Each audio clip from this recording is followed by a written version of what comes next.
Nice to hear James Hinchcliffe's voice. Good luck to Hinch and our absent friend Will Buxton. He's not dead. Had another crack at a C3 tyre, by the way, and didn't improve. He was a couple of tenths away from his best, so having done that elongated C3 run, he's had another go at it. This is Verstappen on a C2, understeering quite a lot through turn 11. To the cooling duct on the side pod, really clearly. You don't normally get such a clear look at how the front wishbones are interacting with what's going on downstream, but that was so clear. Lovely bit of footage, and I think some fast laps in the Williams later on today. The shot for any of these teams to potentially be fifth and nudging towards the top four, sneaking arch rival Rory Byrne. Now that's a name that isn't as well known as Adrian Newey. Rory Byrne is a South African engineer who's worked on a huge number of the 11-minute space in boxing. And you think, someone's got to stop this now. We've been doing this for 10 minutes. Someone's got to look away. After sort of the 5 minutes of a standing ovation, that's an amazing reception. I mean, but they've got twice as long to give. 8 minutes. A lot of change to get the correlation working from factory to track, to get the right people around him to help deliver some of his views to screen paper numbers, and then onto the that wasn't working well when you hadn't got the tape on, suddenly comes to life and starts to work. So those little tiny details do make a difference. And the first time I've seen the tape on gaps being used in history, well before my time, was on non-linear terrible problem like graining, or it degrades more than you expect it. We have in a normal Grand Prix. And that was the cooling that is required. Some will run more cooling than is required to get a reference, because there's lots of tuning behind the scenes. Depends a lot on your ethos as a team, your power unit or your power unit provider. It allowed me to talk about the wind, which is one of my favourite topics in terms of race strategy in Bahrain, and has segued into phenomenal wind chat for the whole day. So yeah, Laura Winter's hair, P1 for me.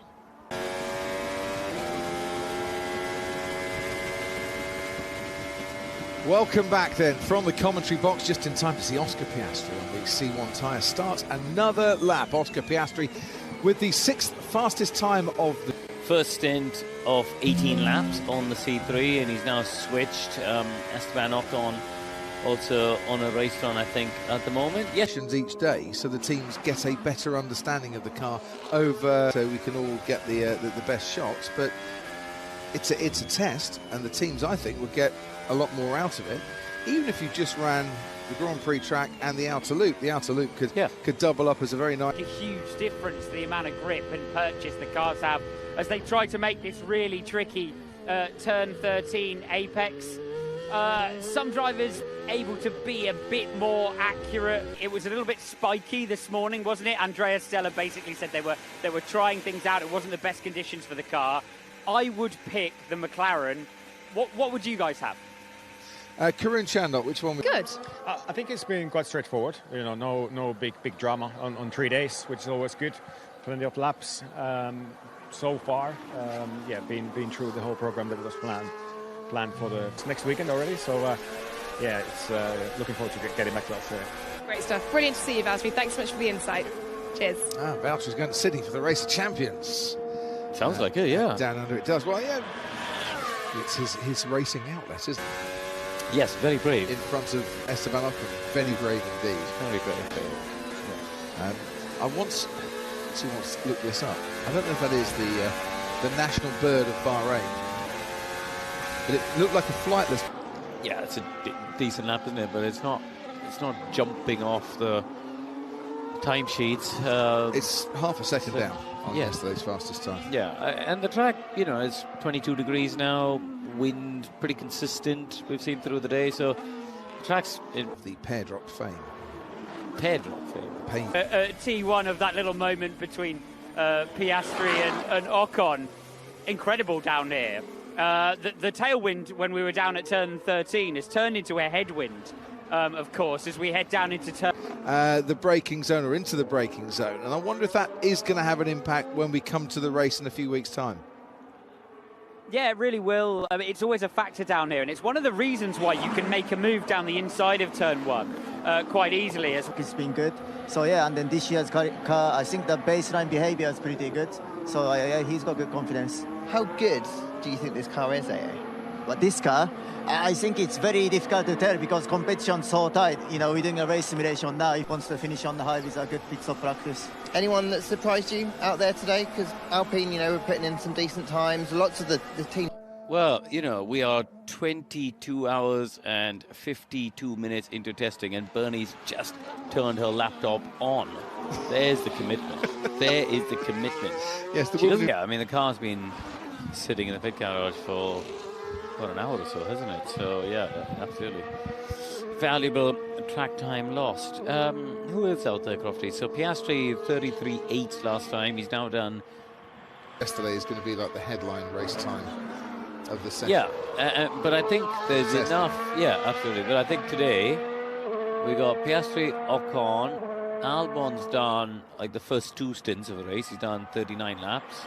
His fuel, ran it down across the stints, done proper like pit stops in between. A few days ago we'd seen teams that, you know, refilled at each pit stop, so they might have done 3 stints to get to 57 laps, but they'd done them all at 60 or 70 kg, so it wasn't proper as based on how many laps they've done, so you know their minimum fuel that they have in the car. That's one end of the range.